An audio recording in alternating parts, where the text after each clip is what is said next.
YouTube family મારા વિડીયોમાં બધાનું સ્વાગત છે। તો સૌથી પહેલાં તો આપ બધાને હેપી ઉત્તરાયણ। તો આજના મારા વિડીયોમાં ખૂબ જ મજા આવવાની છે, કેમ કે આજે અમે જઈ રહ્યા છીએ પતંગ ચગાવવા માટે। તો તમે જો આટલા બધા કુરકુરિયા મેં લઈ લીધા। પહેલાં તો આપણે નાસ્તો કરી લઈશું અને આજે જો અમારા નાના બાળકો છે, અમારા ગામડાના, એ જો અમારા ઘરની સામે નિશાળ છે, તો અહીંયા પતંગ ચગાવી રહ્યો। તો મેં પણ વિચાર્યું હું પણ અહીંયા પતંગ ચગાવવા માટે જાઉં। તમે જોઈ લો 2-3 બાળક અહીંયા પતંગ ચગાવે છે અને વાહ, આજે તો ખૂબ જ મજા આવી ગઈ છે। અને કેટલા બધા નાના બાળકોને જો આની પતંગ છે ને ઉપર ચડી ગઈ, તો જો પતંગ લેવા માટે તો ઉપર ચડી ગઈ, તો જો પતંગ પાડીને બહુ ખુશ થઈ ગઈ, જો થોડીને જાય છે પતંગ ચગાવવા માટે।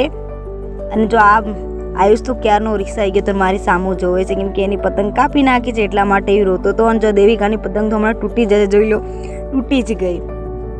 પછી મને લાગી ગઈ હતી તરસ, એટલે હું વહી ગઈ હતી પાણી પીવા માટે જો, ને આ મને પાણી પીવા માટે આવી ગઈ છે।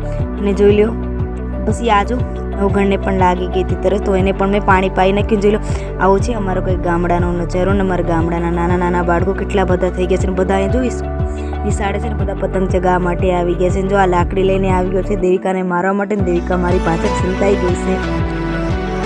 બધા બહુ જ મોજ માંડી રહ્યા છે આજે ઉત્તરાયણનો, અને તડકો પણ એટલો બધો છે ને। મારો વિડીયો પૂરો થઈ રહ્યો છે। આ બધાને જય શ્રી રામ, બાય બાય।